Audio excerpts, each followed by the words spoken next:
Hi, everyone, and thank you for joining us.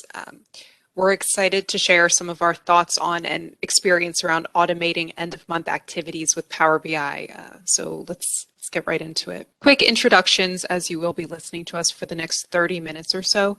My name is Emily, and I'm a data and analytics consultant at Thorogood. My colleague John will join us for the second half of this webcast. I've put our contact information up on the screen, and that was intentional. Please reach out with any questions or comments. Quick overview of the session. We'll start with a quick introduction to Thorogood, then we'll jump right into end-of-month automation. We'll look first at the current situation, and then we'll kind of juxtapose that with an image of the target state, so where we want to be. John has put together a nice demo, and then he'll share some implementation tactics, business considerations, and general advice that we've gathered over the years. So let's start with what is end-of-month reporting? What are monthly close processes? Why do we have a checklist of things that we need to get done? And what does closing out the month really mean? So end-of-month activities, or a monthly close process, is really any process to record an account for any number of entities within your business. We generally see this occur within accounting or finance. So end of month from an accounting perspective is a process to verify every transaction and adjust account balances and generally just clean up and close monthly financial statements. And although we're specifically naming end of month in this webcast, this level of automation could be applied to end of quarter, end of year, really just end of any cycle. So then we kind of ask, why do we have these processes? The first reason being compliance. So we need to abide by tax laws, keep accurate records for audits. If we're taking out loans, we need to accurately report revenue to our bank or to our banks. And then for internal governance. So when we close out the month or quarter or year, we can get a clear picture of the financial health of our company. Are we hitting our targets? Where are we bleeding, so to speak? Where are our strong or weak points?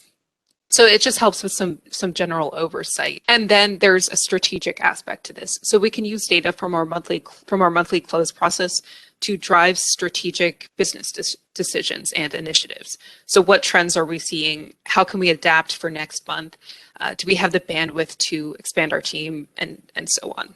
The current situation of end of month closing looks something like this. I've put together just a very general high-level overview of kind of what this process tends to look like. So we'll start by closing the account period, whether that be month, quarter, year. We'll kind of go into whatever software, whatever ERP we're using, close out that accounting period. From there, we will adjust or reallocate funds. So if any transaction needs to be reassigned to a different business unit, we would make those adjustments. And then reconciling and analyzing variance. So is some of the data that we're receiving from one team, is that reconciling with what we have in SAP? Things like that. And if it doesn't match up, why doesn't it match up? And then preparing financial statements. So once we have kind of collected all of our data, we've closed out our account period, we understand where differences exist, we start putting together our financial statements. After that, we tend to produce and share reports. So typically managers and really higher management in our company will want to see these financial reports that we're producing. So we tend to add that onto the end of this end of month process. All right, so let's take a quick look at the current situation. I have a little bit of a build here, but the current state of end of month or end of quarter processes is currently, for a lot of companies, extremely chaotic. So first of all, we have data coming from all over. Documents and receipts are emailed to our finance team with individual or team expenses. We have SharePoint files across multiple folders that we need to ingest. We have network files. We pull from our databases, from flat files. We have data that exists in multiple places, and the first part of the typical closing period is tracking all of that down. The data is then brought into everyone's data manipulation tool of choice, that being Excel. So this is where the real fun begins. So we start building out formulas, lookups. We're copying and pasting, moving and transforming data across sheets, across workbooks, leading to an extremely long paper trail. and generally just very complicated reports and Excel workbooks. The end result, ideally, is kind of this cleaned up, consolidated report. Again, that's built on all of these calculations, all of these other files. This convoluted process, typically known and understood by a few, is frequently grandfathered into the reporting cycle because that's the way it's always been done. We've seen it involve many source spreadsheets whose data is combined into a master spreadsheet using delicate and complex lookup functions to get to the final result, which again is this formatted Excel spreadsheet. So the current situation, where are the areas for improvement here? What are the shortcomings? I'm sure you can already think of some drawbacks to this process as it exists. And if you're currently doing this, I'm sure there are parts of this process that you wish could be improved. So just some of the areas for improvement. This tends to be a very manual process. So a lot of it is very tedious. There are repetitive tasks. Really a few downsides to this, but we end up using our strategic workforce for a very substantial amount of work that isn't really strategic. So it's not ideal for a number of reasons. Time consuming. Those tedious repetitive tasks take time. Collecting all of your data takes time. Tracking down individuals who owe you invoices takes time. Merging all of that information takes time. The entire process is really just riddled with inefficiencies. And then we have the fact that it's not scalable. So what do we mean by this? This tends to be a rather fragile process in the sense that a seemingly minor change can cause a pretty substantial disruption. So for example, if one of our organization's business units splits into two, we now have to allocate expenses to a new unit that might not currently exist in SAP. Or if we want to look at historical trends, do we now have to go back and retroactively split those historical expenses? There are just a lot of things that can be thrown into this process that kind of disrupt it. And then person team reliant. So I guess what we really mean here is institutional knowledge dependent. So these processes are often rather decentralized and tend to become very dependent on one person or one team. These SMEs often have their own method of closing with their own local files and information that they've developed over time. I mean, the obvious question here, what happens when your SME leaves or if you need to expand your team? This often just causes a lot of confusion. And the last point I'll mention here is error prone. Just to reiterate, end of month closing is important for compliance, for audits, for internal governance. We want to get it right. And with such a tedious manual process, we're really bound to produce errors. Now that we've seen kind of the current state of things, what is this target that we're striving for? And really, I'm just going to list out the opposites of what we just saw on the previous slide. But we really want solutions that are quick, so that don't consume a lot of time from our strategic workforce. We want a process that's easy to understand, clean, clear reports that are easy to interact with, that are intuitive for users, that are intuitive for new members of the team who need to understand these processes. We also want secure reports. So ideally, we control security from a central point. So whether that be IT or security administration teams. And ideally, our data doesn't live in Excel files. We also want a solution that's robust and resilient to really just be able to accept and integrate changes as they come in. We want a solution that's scalable, and kind of going with the previous point, we want one source of truth. So we want people seeing the latest data, but also we don't want local files existing on everyone's computer. We really want to consolidate into one source of truth. Just the point here, this is where automation comes in. We bring in automation to achieve these target goals. So just quickly, some automation tools. Many financial reporting tools and ERP systems have built-in automation features for various aspects of the end of month process. So we'll touch on some of those, but we can also build on top of those capabilities with third-party tools to automate the entire kind of end-to-end process. So just some of those existing financial reporting tools: SAP FI, IBM Watson, I guess specifically IBM Automation with Watson, Oracle. These systems have automation features built in for various aspects of the closing process. But then we can look to third-party tools such as Alteryx, the Power Platform within Microsoft, and Tableau. We can leverage these third-party tools to, again, just automate that full cycle. All right, at this point, I'm going to hand it over to John. Alrighty, so like Emily said, I'm going to take us through a quick demo on end-of-month automation. So let's set the stage.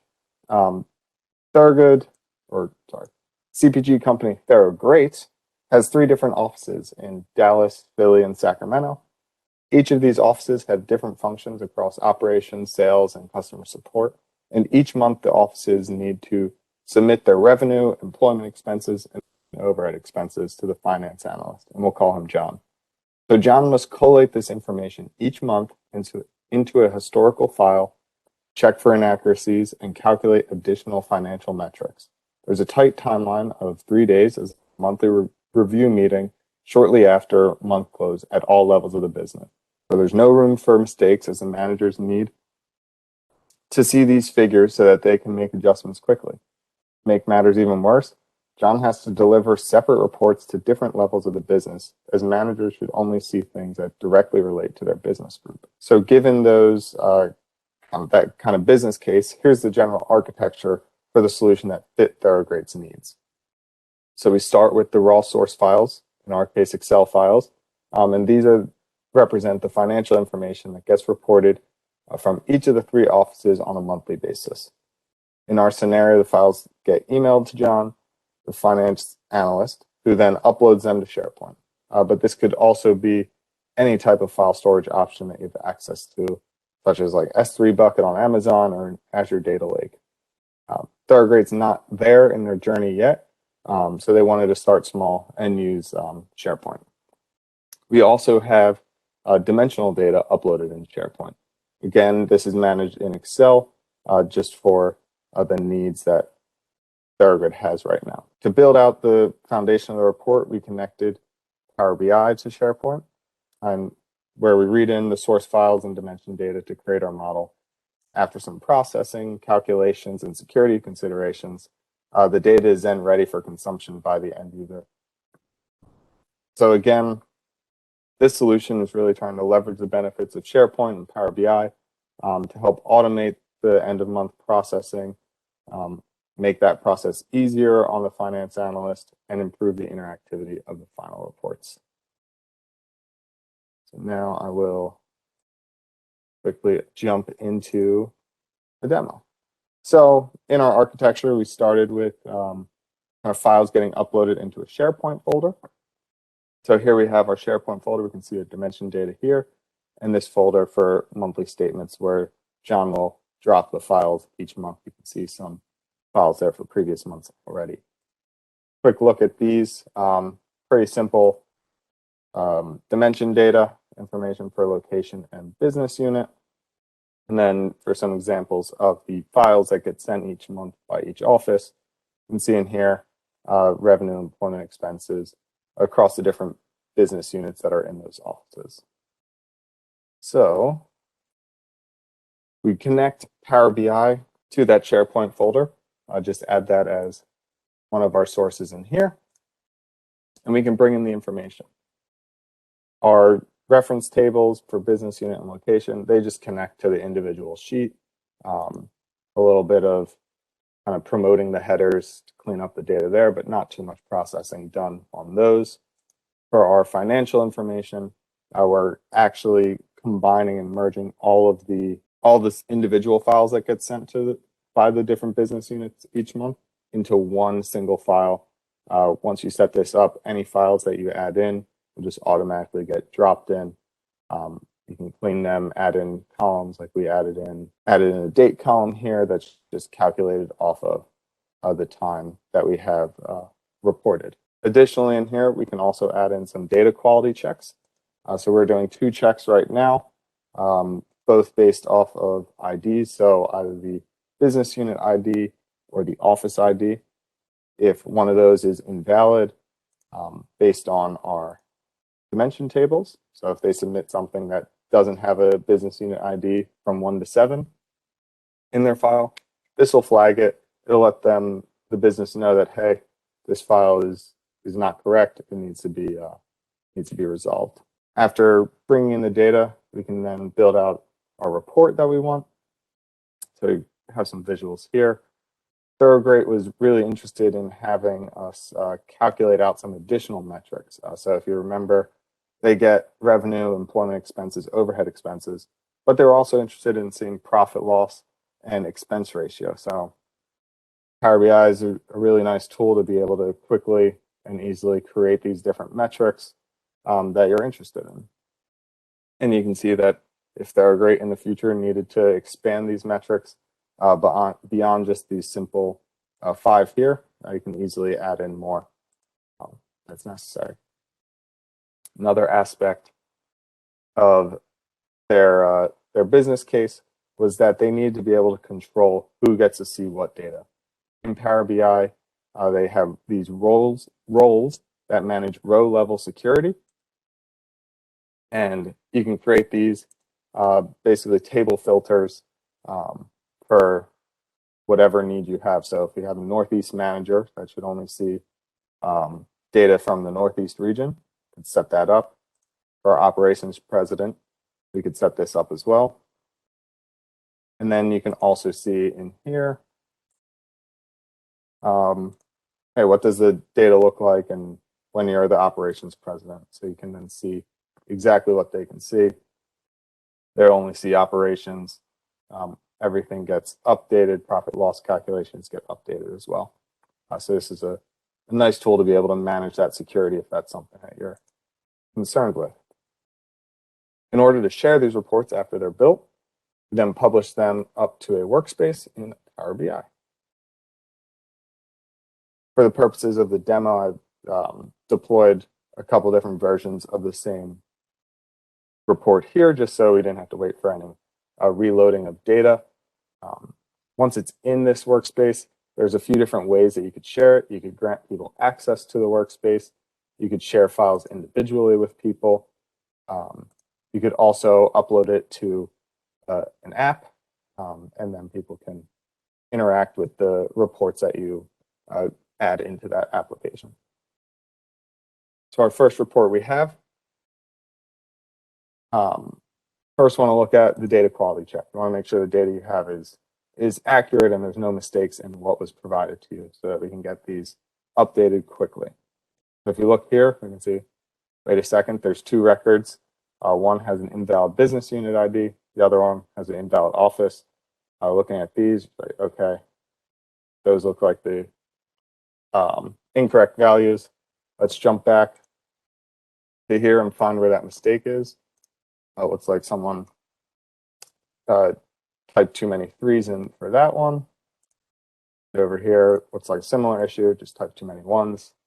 Now those are better. If we go back, send feedback right now, go back, refresh our data set, we can then go into the next report with the refreshed data. And you can see that those error records are now gone. Another way you can see is that the profit loss has updated as well. So we have that there. Going forward, though, we need to be able to make sure that it's easy and automatic for the financial analyst to upload new data when they receive it each month, so it can quickly just kind of process through the system. So to do that, we would go here and just simply, you get our November files here, add them in, second for those to upload. We see they're in the system now, refresh the data set, and now we can see that, hey, there's November data in here as well. And the nice tool, beyond it just being easy and automatic for the data just to flow through to all your visuals, is that in Power BI, you can set different filters. If you want to look at those, you can drill down into different aspects of your reports, filter on different things, just to give your users a little bit more interactivity to drill down and find some different insights. So while there are endless combinations for how to automate your end of month reporting, we came up with a solution that best fit Thorogood's needs. So your needs might be different, so you might need a different solution. In the future, if Thorogood is looking to adopt more cloud resources, we could swap out SharePoint for, say, ADLS. We could also connect to a database instead of managing dimensional data through Excel. And then even on top of that, if you want to get fancier, you can use like a Power Automate flow that could be built to read information from other sources. So say you're getting information from PDFs, you could actually build a process that reads those PDFs, stores that as a CSV or Excel in your ADLS data lake storage, and pull that information all into Power BI. And Power BI just have to update your connections.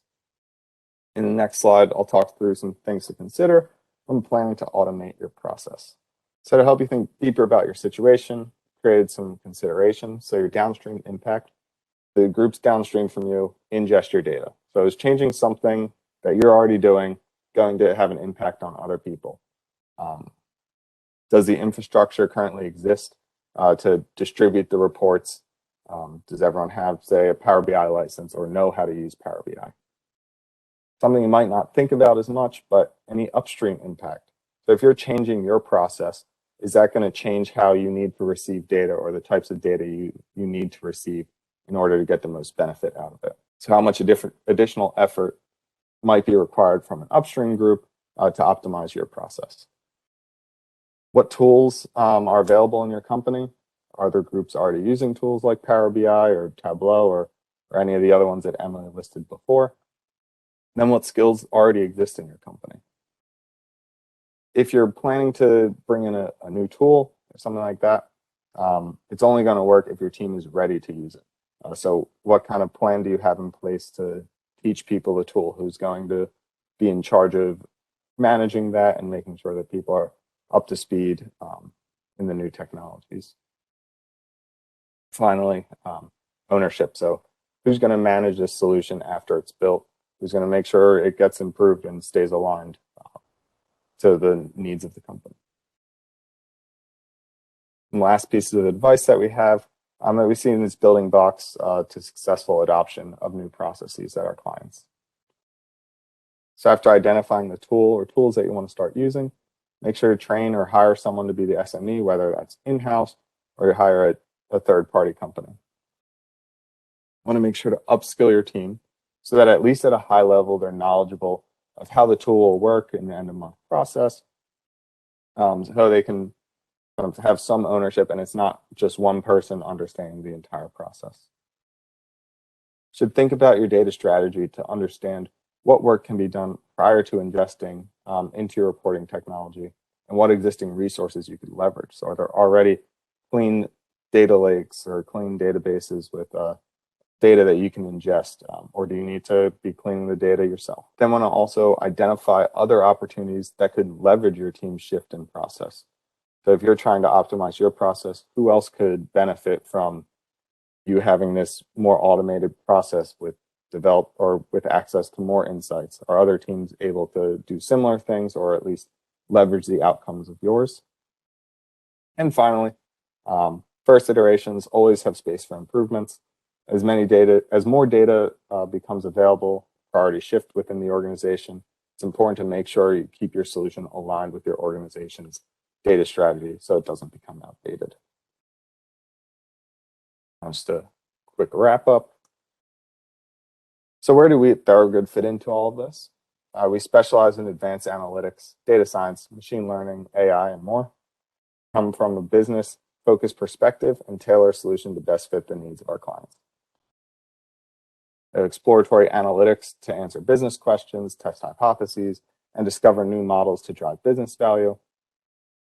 MLOps, DevOps, we implemented both at a variety of clients, industrialization of existing use cases in production scale systems, analytics architecture design projects to enable data science, ML, AI at enterprise scale, data democratization via some user empowerment programs, analytics empowerment programs to promote adoption of models and modeling tools, multi-cloud infrastructure to help clients realize the value of various cloud services, and analytics strategy projects to advise people, data, and tools and processes needed to realize the value of AI and ML.